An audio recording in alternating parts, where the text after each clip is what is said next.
You know that I had a bone to pick with Erin Burnett because I thought she did a mocking piece of Occupy Wall Street. I thought she never held the banks accountable when she worked at CNBC, and she seems enthusiastic about being a cheerleader for Wall Street again at CNN. In fact, you remember this video that she did just earlier this week.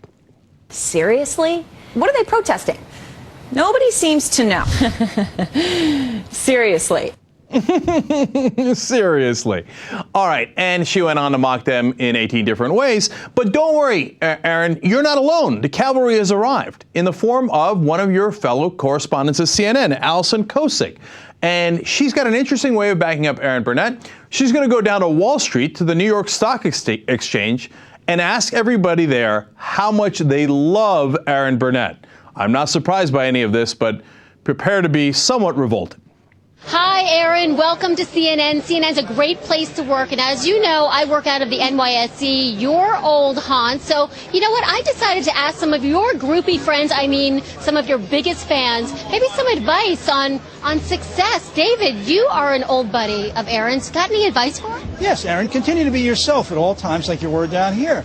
And we wish you congratulations with your new job on CNN. Wish you all the best of luck. Warren, hello. You know, Erin's got a new show coming up. I've heard about that. You love and miss her, don't you? Oh, God, we miss her so much. Her professionalism, her expertise, but more importantly, that wonderful, optimistic personality.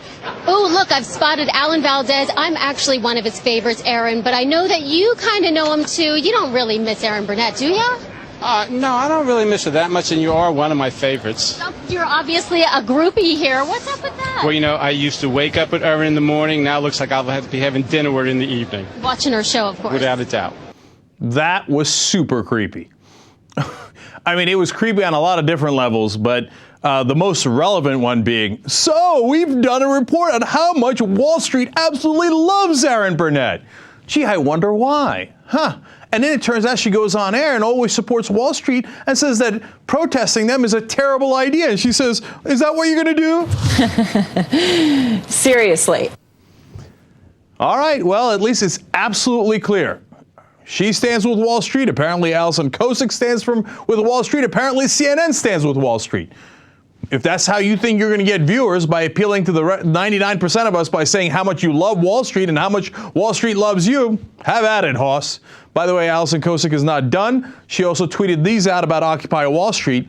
She says to BookGirl96, purpose in 140 or less, bang on the bongos, smoke weed.